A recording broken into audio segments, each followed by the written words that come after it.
I just saw the Avengers, Infinity War. Thanos is a badass. I'm about to get stoned in like 40 minutes because I ate an edible. Then, it's raining outside and it's nighttime. Let's play.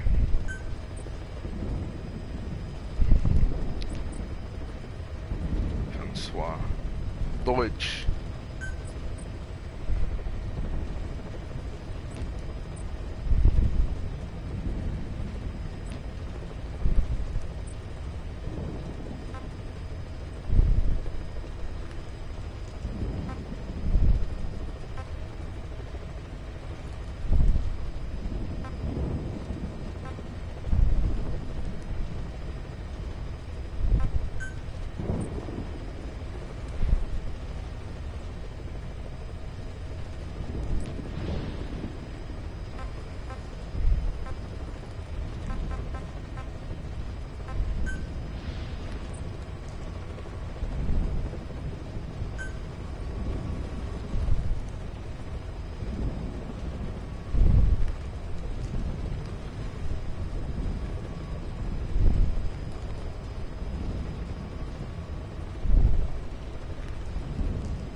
Dive,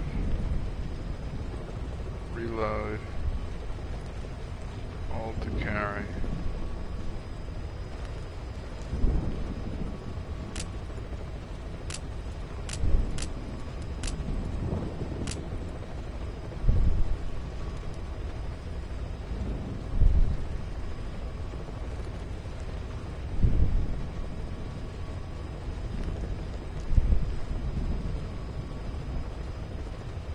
How do I crouch?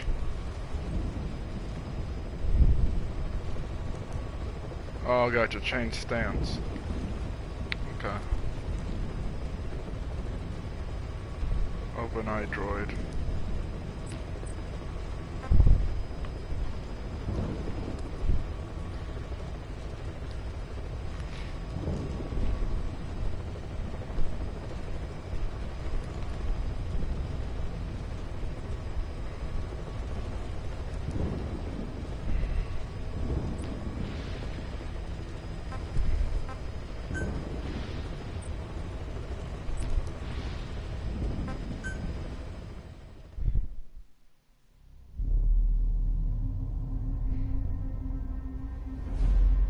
There lived a man who was legend among mercenaries.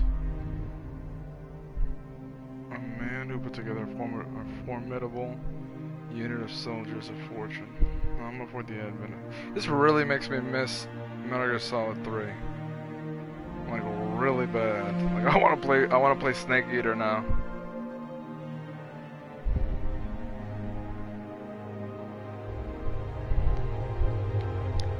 Lived a man who was a legend among mercenaries. A man who put together a formidable unit of soldiers of fortune long before the advent of private military companies. Dared to call itself a nation. A man who, with his nation at his back, made an enemy of modern capitalist society. And the world. This is a story. We're not mercenaries, we're not a foreign legion. This is a business, a new kind of business. Known by code names such as Snake and later Big Boss, he proved himself as an agent of UN Special Forces Unit Fox. There were certain incidents spurred him to part ways with the military, and he's roamed the world's war zones as a gun for hire. In 1974, Snake and his partner, Kazuhiro Miller, were running a small mercenary outfit in Colombia when they were visited by a man claiming to be a professor from Costa Rica's University for Peace.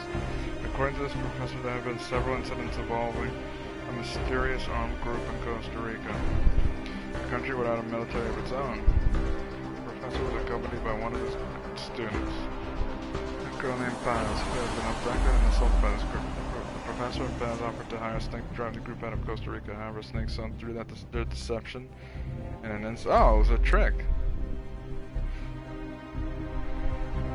Professor was actually a KGB agent, the armed group in question backed by the CIA. Ah, okay. Cole was no stranger to such overseas clandestine operations between U.S. and Soviet agents. The CIA's motives were a mystery. Paz had escaped from one of CIA group's facilities with a cassette tape. On it was the voice of the woman known as the Mother of Special Forces, the Boss, with a popular song from 1973 playing in the background. It was reasonable to conclude that the recording was made recently. Snake was stunned. The Boss was supposed to be dead. What was she doing in Costa Rica? I'll do it for the girl. The Boss was Snake's mentor, and the only woman he ever loved. 10 years prior, Snake was forced to take the Boss's life as part of a mission. A bitter memory that still haunted him. Despite realizing that she simply could not have survived, Snake was unable to turn the professor down. Telling himself he was intervening as a deterrent for defenseless country, as well as to honor the virtue of Paz's name, peace. Snake departed for Costa Rica. Once there, he ran into a unit of the Sandinista National Liberation Front that had fled Nicaragua. After rising up against pro-American Somoza regime, these rebels had become targets for the CIA group, who killed their commandante and left the unit in shambles. Treats me like a child. I couldn't stand it anymore, Chico. Snake rescued the Sandinistas and invited them back to the mother base. The offshore base of operation provided to them by the KGB. The fallen commandante's children, Amanda and Chico, saw something of their hero, Che Guevara.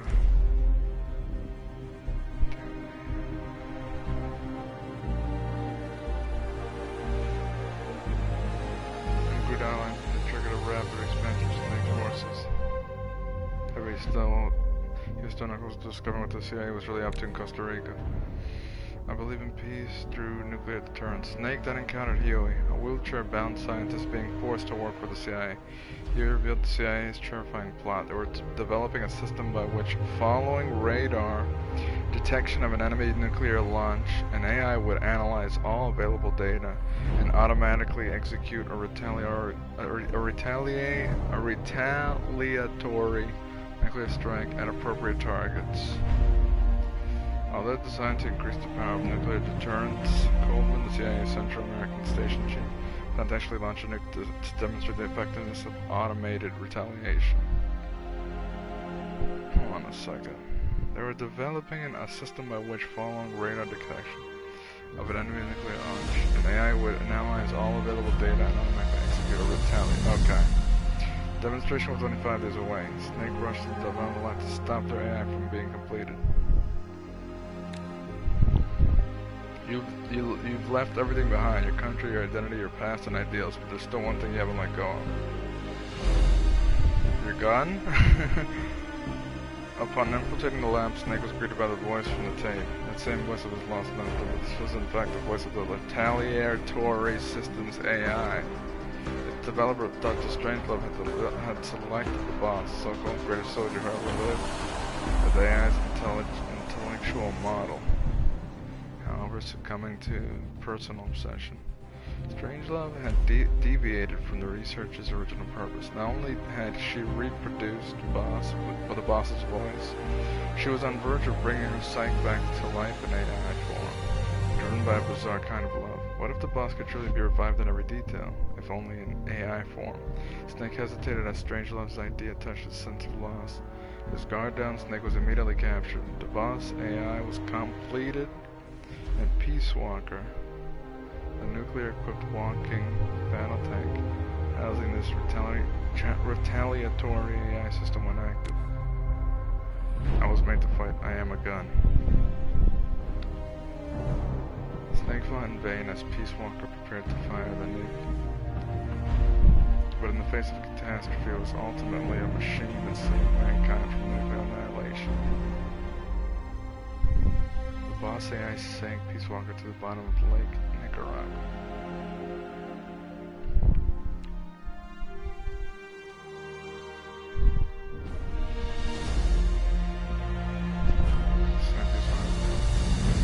forces behind him, Snake took advantage of his recent mobilization to continue Mother Base's expansion indefinitely. Snake understood that the AI had acted to save the world, but that did not change the fact that the system based on the Boston Mine had chosen at last to lay down its weapon. As a weapon himself, Snake felt the act to be a rejection of his life. Undeterred, Snake and Miller invited Drs. Huey and Strangelove to Mother Base to develop Metal Gear Zeke, a bipedal weapon they eventually equipped with a nuclear warhead, suddenly making the unit nuclear power. This place will no longer be my heaven. Meanwhile, Mother Base took in Paz, already an orphan, but now left without even her KGB benefactor following the end of the crisis. However, this was all engineered by an intelligence agency known as Cypher. Under Cypher's orders, Paz got close to Amanda, Chico, and the others while exploring more and more of the base, secretly plotting to hijack Zeke. Her objective was to use the weapon as a bargaining chip to force Snake into becoming the military arm for Cypher. Paz's attempt failed when Snake defeated Zeke, and she was thrown beneath the waters of the Caribbean. Wait, that's the man in chicken? Okay, she wanted to hijack Zeke, gotcha, okay.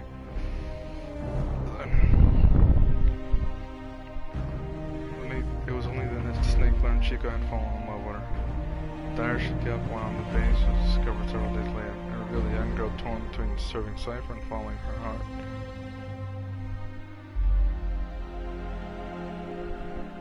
Okay. It's Chico. Cypher's only me on the U.S. military base in Cuba. Perhaps due to causes revealing the existence of Snake's name to Cypher, the International Atomic Energy Agency contacted Mother Base to request that it agree to a nuclear inspection.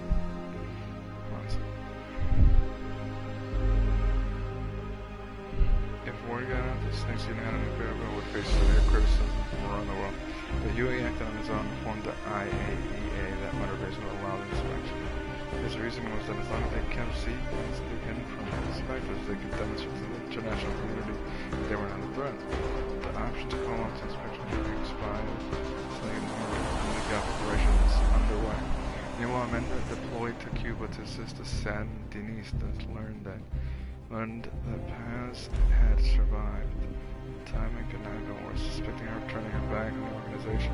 Cypher captured Paz and was interrogating her at the U.S. military base on the southern tip of Cuba.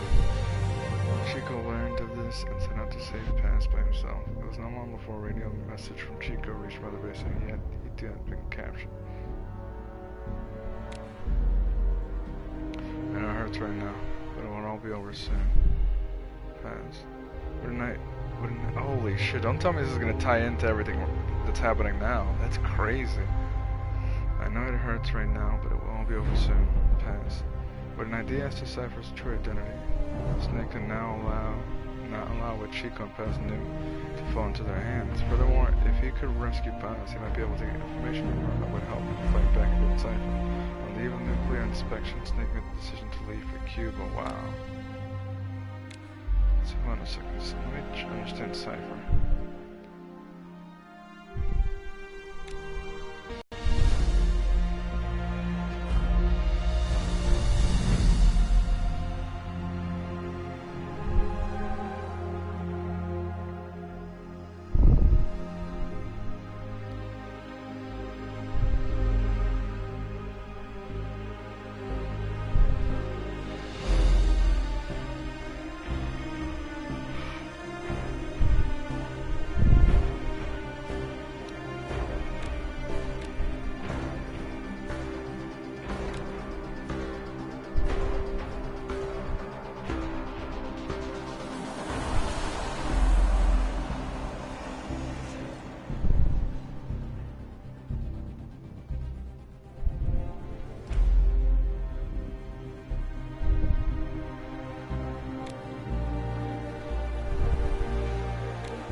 Rescue Paz and Chico.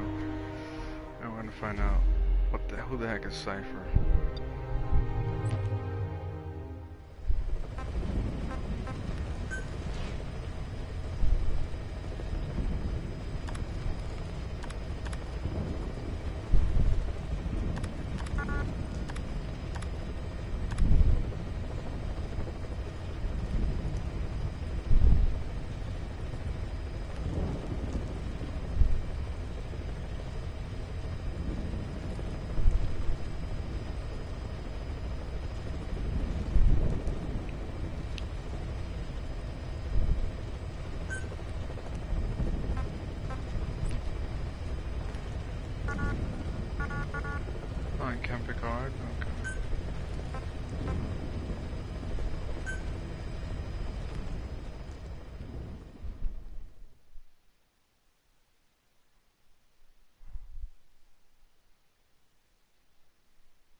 orders from the U.S. government, her final apprentice. Naked Snake took her life before the boss said defection was no more than a cover. She was made to sacrifice to prevent nuclear war. The boss used Snake to ensure that the philosopher's legacy, the vast military fund under Soviet Army control, would reach America. For these outstanding accomplishments, Snake was awarded the title of Big Boss. After turning his back on America, Snake began recruiting soldiers with the help of Kazuhiro Miller, a man he first met in a war zone. In 1974, the pair constructed a secret base in the Caribbean. Snake's private army continued. Damn. Meanwhile, Major Zero, the man who once worked with Snake to create Special Forces Unit Fox, used the Philosopher's Legacy to expand his intelligence organization, Cypher. Cypher proceeded to spread his roots into the furthest depths of the United States.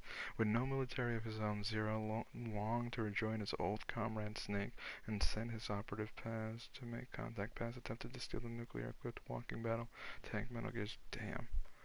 Hint: surviving in enemy territory. When infiltrating enemy territory, being discovered is a constant threat. Avoid detection by keeping out of sight, staying away from spotlights, and using the environment for cover. If you are detected, the enemy will call for reinforcements and attempt to surround you. When in battle, beware of your surroundings to prevent attacks from behind. Oh wait, I can just go back. I don't know.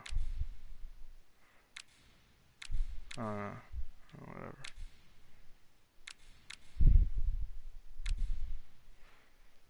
If enemies lose sight of you, they will focus on your last known position. To evade battle, it's best to avoid lingering in the same area. Confirm your last known position using the iDroid's map mode.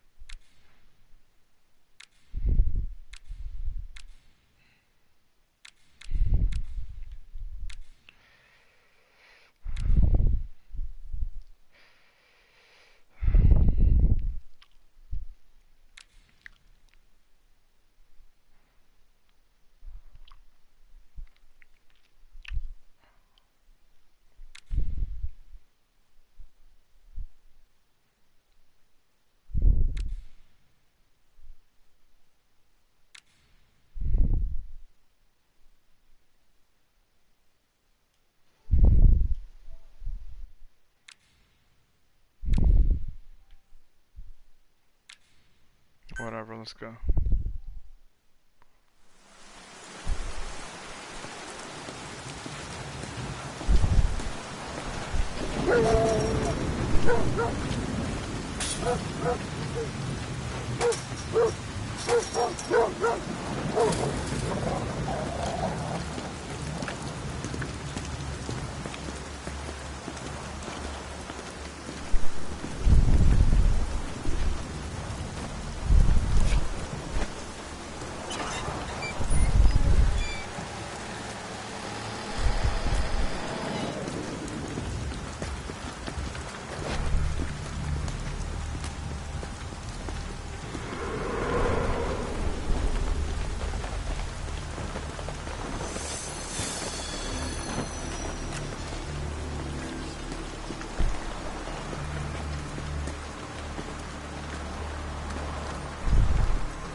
She told us everything. Don't worry, I kept my word. She didn't suffer long. Here. You earned it.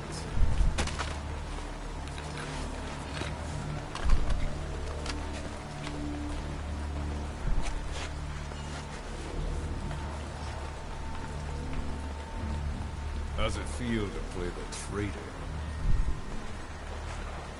No more war games. You're a real man now, soldier.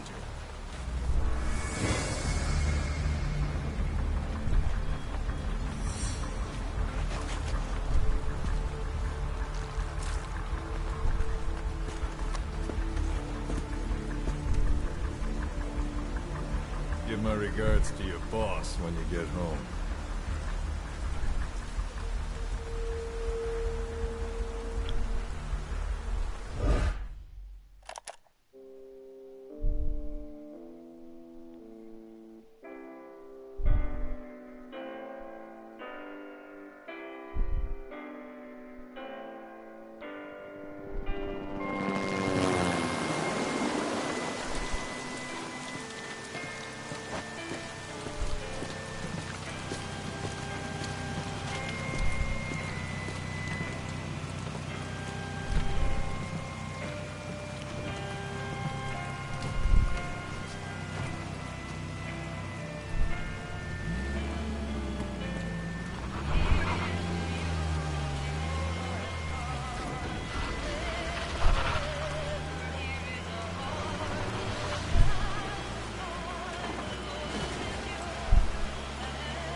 10 days ago, we got reports that Paz was still alive. She survived. She was rescued by a Belizean fisherman who found her drifting in the Caribbean. So what's the plan? Silence her before we're compromised? No. I've got something else in mind. Our friends at Cypher suspect Paz could be a double agent. She's being held for interrogation at a camp on the southern tip of Cuba. Black site. Nice. A slice of American pie on communist soil, and out of U.S. legal jurisdiction. The upcoming connected somehow. The timing's too perfect. The UN's nuclear inspection. My guess is they're trying to corroborate Paz's leak. We're an army without a nation. Word of our capabilities gets out, and we'll have the whole world out to shut us down. Having an American private intelligence agency involved's bad news. Cypher's the ones who sent Paz to us in the first place. She knows their true nature. Right. Paz is our only link to Cypher. If she's still alive, we need her on our side.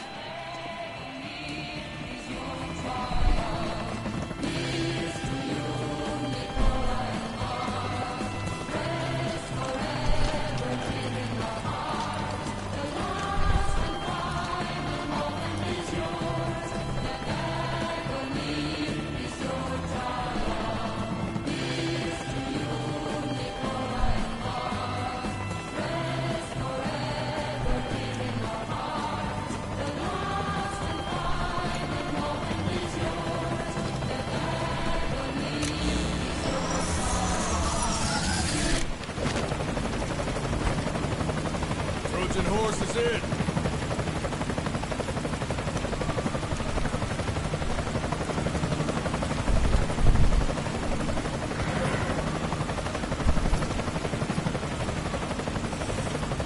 This pirate crackdown's a go! Move!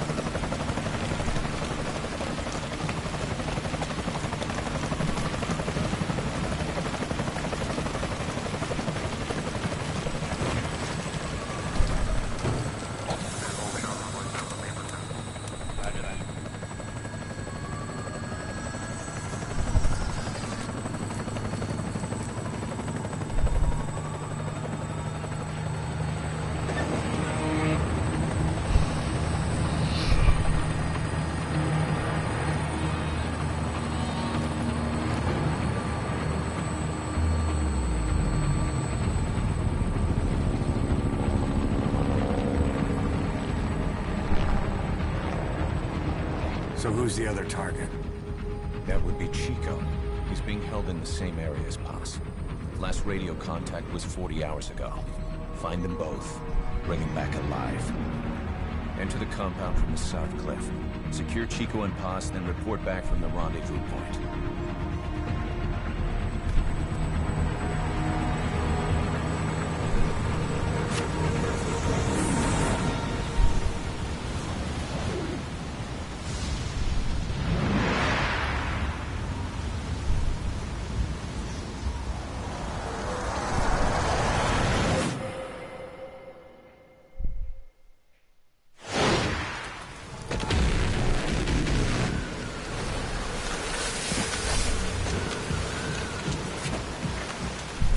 We'll send a chopper from across the Cuban border.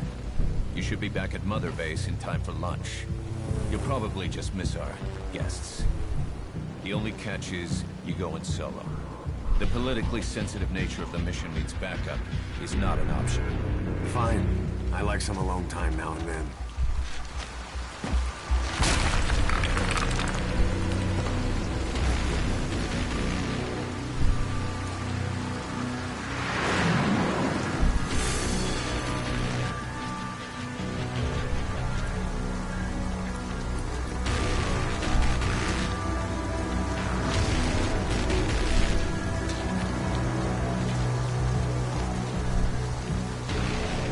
I'm in front of the prison camp.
side and head northeast.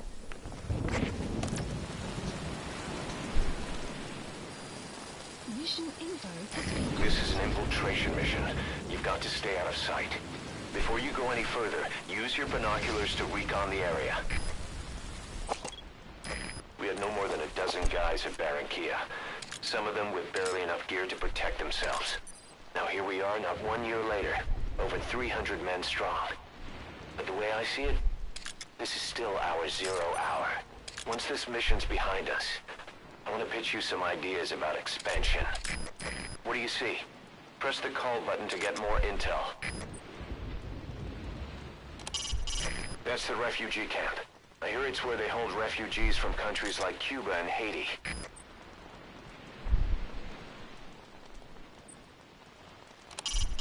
On top of a decades-long dictatorship, Haitians also face an ever-growing wealth gap. A lot of those people likely risk their lives to get out. The flow of refugees fleeing Cuba is non-stop.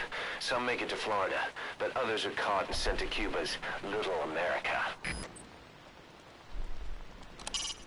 That's the refugee camp. That's the refugee camp. I hear it's where they hold refugees from countries like Cuba and Haiti. There's the prison, full of enemy combatants abducted from around the world.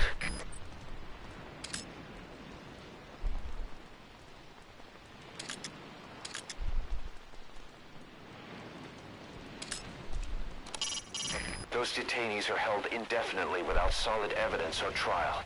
A black site if ever there was one. It's the prison facility, home to enemy combatants.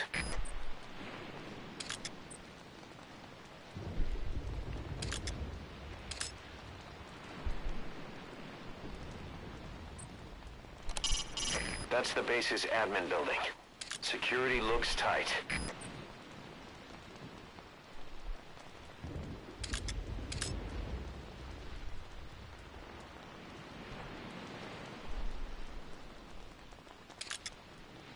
They're equipped with a directional microphone. You should be able... Is that for storage or something? Haitians also face an ever-growing wealth gap. A lot of those people likely risk their lives to get out.